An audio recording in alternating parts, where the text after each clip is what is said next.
الحمد للہ رب العالمین۔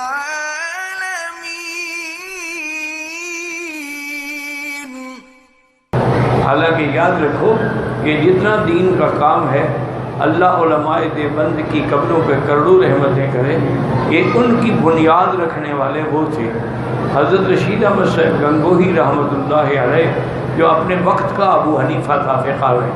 تو وہ کافی عرصے غور کے بعد انہوں نے اپنے شاگردوں کو بلایا تو انہوں نے کام تقسیم کیے۔ انہوں نے مولانا الیاس سے کہا کہ تم حضور کی امت کو جگاؤ اور ان میں بنیادی دین کے کلمے جو ہیں بس اسی پر ان کو تیار کرو، اور حضرت تھانوی سے کہا کہ آپ خانقاہی نظام کو سنت کے مطابق چلائیں، چونکہ خانقاہوں میں بدعات ہو گئی ہے۔ سنت کے نظام میں کہ خانقاہ کا معنی تھا کہ جہاں اللہ والے آئیں بیٹھے ان کی اصلاح ہو۔ حضرت مفتی کفایت اللہ رحمۃ اللہ علیہ کے ذمہ لگایا کہ آج کل لوگ بہت غلط فتوے دے رہے ہیں، تم فتوے پہ کام کرو اور صحیح فتویٰ مرتب کر کے امت کو دو۔ حضرت مدنی رحمۃ اللہ علیہ شیخ الہند رحمۃ اللہ علیہ سے فرمایا کہ تم کفار کے مقابلے پہ جہاد کرو۔ تو یہ ساری لائنیں حضرت نے تقسیم کی تھی، ساری اسی حضرت کے ہی شاگرد ہیں۔ اب ہر آدمی اپنے اپنے کام میں لگا رہا۔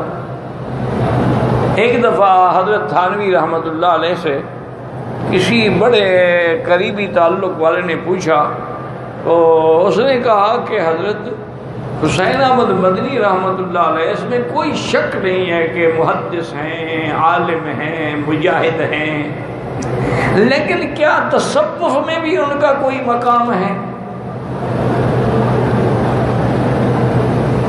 تو حضرت تھانوی رحمۃ اللہ نے فرمایا کہ میرے بھائی مجھے بھی ایک دفعہ خیال آیا، تو میں نے کئی دن استخارہ بھی کیا، مراقبہ بھی کیا، تو میں نے دیکھا کہ جہاں مدنی کے پاؤں ہیں وہاں میرا سر پڑا ہوا ہے، وہ مجھ سے اتنا آگے نکل چکا۔ حضرت وہاں نہ تو ذکر ہے، نہ مراقبہ ہے، نہ لطائف ہے، کوئی سلسلہ ہے، کچھ بھی نہیں ہے۔ وہ تو حضرت یا انگریزوں کے خلاف تقریروں میں ہوتے ہیں یا واپس آ کے بخاری شریف پڑھاتے ہیں۔ انہوں نے فرمایا اللہ کے بندے، جب وہ اللہ کے دین کے لیے جیل جاتا ہے نا، وہ ایک رات میں اتنی مدارج طے ہو جاتے ہیں، ہم سال محنت کے اندر طے نہیں ہوتے، ان کے چلے وہیں ادا ہو جاتے ہیں۔ تو یہ ہر کسی کا ایک نظام ہے، اللہ تبارک و تعالی نے ہر کسی سے کام لینا ہے۔ لوگوں کے سامنے نیکی کرنے کا دل چاہتا ہے اور تنہائی میں گناہ کرنے کا، معنی یہ ہے کہ شیطان تم پہ سوار ہے، دونوں کام تم سے غلط کر رہا ہے۔ لوگوں کے دکھانے کے لیے کرو گے وہ ریا ہے، وہ شرک ہے، اور تنہائی میں گناہ کا سوچو گے وہ گناہ ہے۔ تو اس لیے استغفار کرو اور اللہ والوں کی صحبت اختیار کرو۔ جب تک کسی اللہ والے کے پاس نہیں رہو گے اس وقت تک اصلاح نہیں ہوگی۔